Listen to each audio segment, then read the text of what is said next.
बहुत अच्छे लोग हैं काकी। आपने तो मुझे वहां पे भेज के बहुत बड़ा एहसान किया मुझ पे। बस ठीक है, तुम इसी तरह दिल लगाकर काम करती रहोगी और वो लोग अगर खुश हो गए ना तो समझ लो हमारे सारे मसाइल हल हो जाएंगे। और वो जो बाजी है ना जिनके लिए मुझे रखा है वो तो बहुत अच्छी है। अच्छा। हर बात मानती है मेरी। खाना भी मुझे वही मिलता है जो वो लोग खाते हैं, बाकी नौकर अलग से खाते हैं। वाकई? बस मैंने भी सोच लिया है, बहुत खिदमत करूंगी मैं उनकी।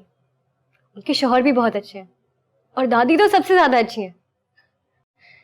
और देखें, एक ही दिन में सबके नाम याद होंगे मुझे।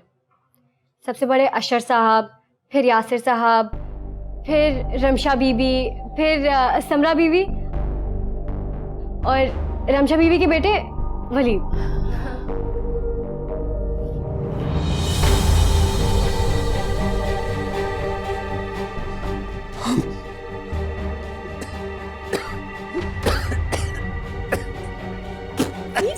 जल्दी से डॉक्टर को बुला के लेके आओ। देखो मेरी बात सुनो, तुम्हारी तबीयत खराब हो जाएगी। डॉक्टर साहब जल्दी आए, मेरे बाबा को कुछ हो गया। आप आओ मेरे साथ।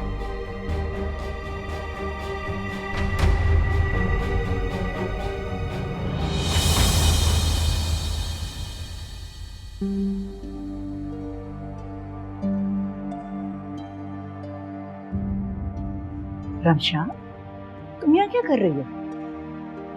वो कुछ नहीं दादी, ऐसे। मैं तो कहती हूँ अभी भी वक्त है, सोच लो। दादी, वलीद की खुशी मेरे लिए सबसे ज्यादा अहमियत रखती है। अफसोस मुझे सिर्फ इस बात का है, उसने मुझे बताया ही नहीं कि वो शादी के बाद वापस चला जाएगा। इतने दिनों बाद मेरा बच्चा बाहर से आया है और इसे वापस लेके जाना चाहती है? मैं तो कहती हूँ इसे भी निकालो, इसकी माँ को भी।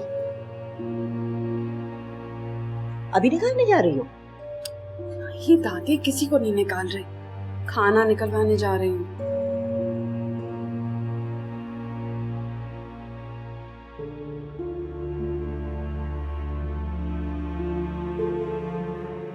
क्या हुआ है डॉक्टर साहबा? देखिए, मैं आपको कोई झूठी तसल्ली नहीं देना चाहती। इन्हें दरअसल हलक का कैंसर है और वो भी आखिरी स्टेज पे। एंड आई एम अफ्रेड इनके पास बहुत कम दिन है। क्या कोई और रास्ता नहीं है जिससे वो बच सके? देखिए, हम कीमोथेरेपी कर सकते हैं लेकिन वो खुद एक बहुत तकलीफदेह और मुश्किल प्रोसेस है और वो रिस्की भी है। 100% रिजल्ट नहीं देता वो। आप चाहें तो मैं या यहाँ की डॉक्टर्स उनका ऑपरेशन कर सकते हैं, लेकिन मेरा सजेशन यही है कि आप उन्हें उनके जितने भी दिन रह गए आराम से रहने दें। उनके लिए बेहतर यही है। आप उन्हें खुश रखें, उनकी दवाएं टाइम से दें ताकि उनकी तकलीफ खत्म हो जाए। लेकिन आई एम सॉरी, और मैं कुछ नहीं कर सकती। जी।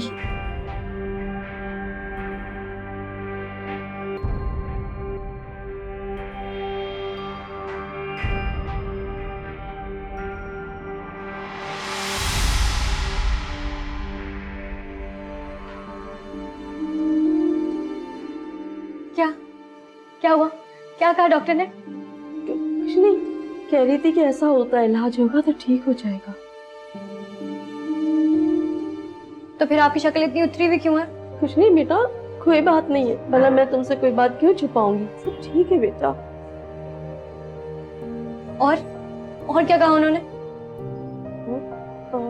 हाँ, वो कह रही थी कि कुछ दिन ऐसे ही देखेंगे फिर बताएंगे कि क्या हुआ है। और हाँ, वो ये भी कह रही थी कि वो गले का इलाज करेगी। वो क्या हुआ ना, ऑपरेशन जैसा कुछ करने को। ऑपरेशन? ये तो बड़े पैसे लगेंगे काकी। हाँ बेटा, अभी तो सब ठीक है ना, जब उसकी बारी आएगी वो भी देख लेंगे। चलो अभी रफीक के पास चलते हैं।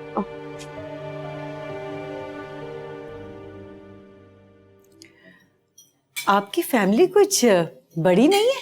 जी, वो जॉइंट फैमिली सिस्टम का ट्रेंड कुछ खत्म नहीं होता जा रहा? वैसे भी आजकल तो बच्चों की शादियां जब हो जाती हैं तो माँ बाप उनको अलग कर देते हैं। कुछ अजीब सा लगता है कि घर में इतने सारे लोग हों, नहीं? बुजुर्ग और बच्चे जब एक साथ खाना खाते हैं ना तो रिस्क में बरकत होती है। वो लोग अपने बच्चों को शादी के बाद अलग करते हैं जो बच्चों को बोझ समझते हैं।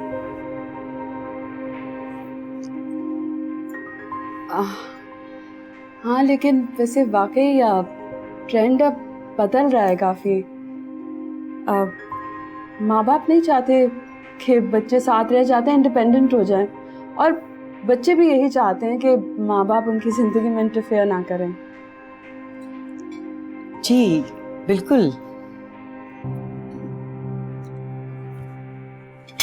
रमशेन के लिए मीठा मंगवा। नाहिद, नाहिद मीठा ले आए प्लीज। आप लेना, कौरमा तो आपने चखा ही नहीं। नहीं, बस मैं ग्रीसी चीजें नहीं खाती।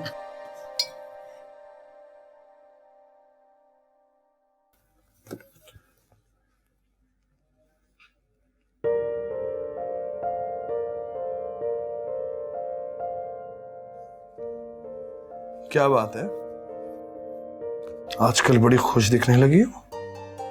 बस ये नई लड़की मेरा ख्याल बहुत अच्छा लग रही है। अच्छी बात है ना, तो बस फिर तुम जल्दी से ठीक हो जाओ। अशर,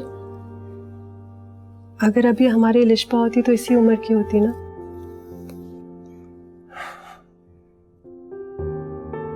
तुमने कभी इसकी हंसी सुनी है? बिल्कुल मासूम बच्चे की तरह। लिशपा भी बिल्कुल इसी तरह से हंसती थी। एक बार शुरू होती थी तो बस हंसती चली जाती थी।